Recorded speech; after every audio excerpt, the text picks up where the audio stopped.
Welcome back to the channel GH247 News. Wherever you are around the globe, especially on the continent of Africa, you are highly welcome. Ladies and gentlemen, we are going back to South Africa.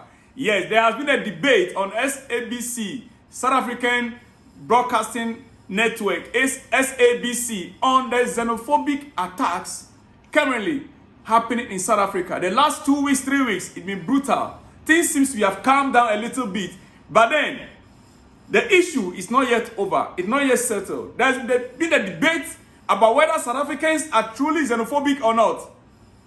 What do you think? Let me hear from you in the comment section.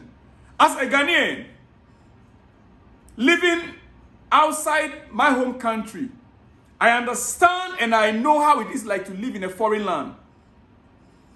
I have traveled well over 9 countries as of now. And I know how it is like to be a traveler, to arrive in a strange land, and to live in a strange land where you don't have families. You survive only by working your way out. I understand. I understand also that the natives of the land where you reside, sometimes they get irritated by some of our behaviors. Migrants. Sometimes migrants tend to misbehave in a strange land, in a foreign land where they arrive to better their lives, in quote, greener pastures. Sometimes we migrants, we are the reason why the host nation, the natives of the land, they end up turning against us. We are. I will not point out any nation or national here right now, but I want to say South Africa and South Africans, we know their history. We understand their history. We know what they went through and how far they have come. And that is why sometimes some of us, we feel so bad when we see some of their people, some South Africans reacting too harshly towards fellow Africans. I'll be playing for you a video in a few seconds. The debate on the SABC, whether South Africans are truly xenophobic or not. You hear it, South Africans speaking. And then you deduce your own from it. But I want to point out this clearly. In every nation, there are rules, there are laws that governs that nation and country. When you travel to a country, you are expected to behave, to be a good citizen, like how the citizens behave. You don't go to a country that is not your country of birth and try to act like the country belongs to you. I've heard too many times when people say, Bible says that wherever the soles of my feet shall trespass, there shall I possess. And therefore I'm possessing the land. My friend, the land where you were born, you couldn't possess it. Where others have possessed is where you now want to go and possess. Stop that nonsense. Nobody is saying don't migrate. Migration, it's all over. There are nationals of various countries in different places. In my own country, Ghana, there are a lot of foreigners there. Ghana deports foreigners. Ghana deports, Nigerians. Ghana deports Chinese. Ghana deports Americans.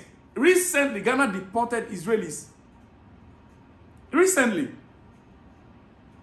Because there are rules on every land. There are rules governing every land. There are laws that protect. The laws are to protect and defend the nation. Even the citizens of the land must obey the rules and the laws of the land. How much more you a foreigner? You go to another nation and you want to create nuisance. You do what they are asking you not to do. They tell you that these businesses are for locals. Retail business usually are for locals. Foreigners are permitted to do wholesale. And then you said you can just put a table here, you can build a little kiosk, and you can do your small trading. It is illegal. It is. Is South Africans truly xenophobic or not? That is the question I'm asking. Or is it that some of our people who travel to South Africa end up provoking the natives of South Africa, the citizens of South Africa, we need to be asking ourselves questions. We don't just say they are xenophobic, but let's face the fact and ask ourselves questions. I am not in any way, in favor of South Africans fighting, destroying the properties of foreigners, beating foreigners up. No. No. It is wrong. It has to be condemned. And on this channel, I condemn it severally. But I want you to reflect back and ask yourself, are they truly xenophobic or not? Yes, there is xenophobic tendencies in their behavior. But what is the root cause? We need to get it. What is the root cause? We cannot blame everything on the South Africans right now. We also have to look at ourselves as foreigners living in a foreign land and ask ourselves, are we putting up our best behavior in those nations? Are we?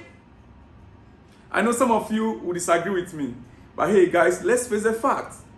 Let's face it. Let's face the fact.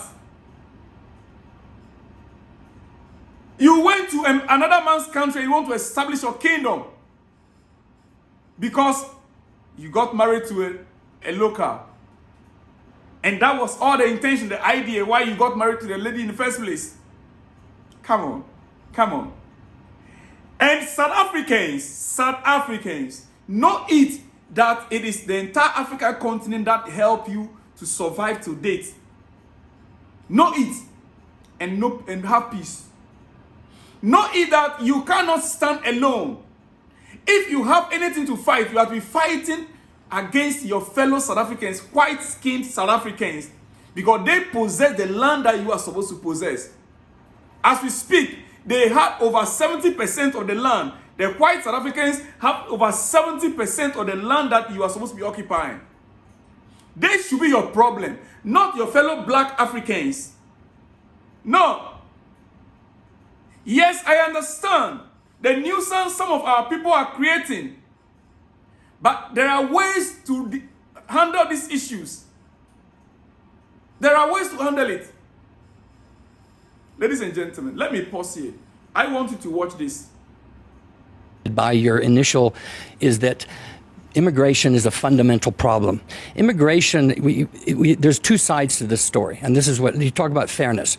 So let's mention, for example, the economic impact that shows, our own statistics, South Africa show, that each immigrant that is having a business here employs at least 3 to 4 people, contributes taxes. Nobody ever talks about that. We never talk about the dysfunctionality of home affairs in terms of its documentation crisis, where most people who are deemed, quote, illegal are simply without documentation. We don't talk about the 4 million South African citizens who are undocumented, who have to wait years for their documentation. What about them? What about, it's a documentation crisis. It's a systemic crisis. And what we're saying is, we recognize, I wonder why, for example, there was no mention of the Copenhagen African Xenophobia March, which happened 2 weeks ago in this very city with hundreds and hundreds of people with the different kind of message. We don't talk about these things. So we're creating a very similar kind of thing to the United States, which is this anger that is then directed towards those who, by the way, built this city that we're very much in. Migrants built this city from Mozambique and Zimbabwe. Miners who worked here, who created much of the wealth of the city we live in. And now we're trying to blame them for all of these ills, when in fact, if we start looking at the factual information about joblessness, there's no statistical evidence. There's no evidence that suggests the foreign nationals are taking away many, many jobs. What we have is we have a macroeconomic policy that basically privileges corporate capital and big investments and doesn't support small-scale township economies. So if, for example, you even kick out all the sponsor shop owners tomorrow and say all the foreign nationals own and every single South African citizen, would those small-scale businesses survive because of our own policies? No. You ask a South African sponsor shop owner, they're facing exactly the same problems. So instead of making this an immigration foreign citizen issue, we should make it a governance issue, a policy issue, and politicians have a lot to answer for, because that's where people are protesting. Water, electricity, education, health, housing. You see, guys, it is well noted that part of the problem on the African continent is government. Like we heard the white South Africans speaking. The system in South Africa itself needs to be fixed. The system in South Africa needs to be fixed. Migration laws need to be revised and well fixed. It is not always about the foreigner that comes in. After all, who issued them a visa before they came in? And there has been talks about those that cross borders, those other South African nations, Zimbabwe, Mozambique, that are sharing border, that crossed in. There has always also been some other nations that visas were issued, 90 days visas were issued for people to enter legally. Then when that visa expires, that is when they become illegal. Ladies and gentlemen, with that, the question once again is South Africa and South Africans truly xenophobic or not? Let me hear from you in the comment section. Once again, this is GH247 News Channel, and my name has been and is always Shalom. I'll see you in the next one when you see me. Shalom and peace.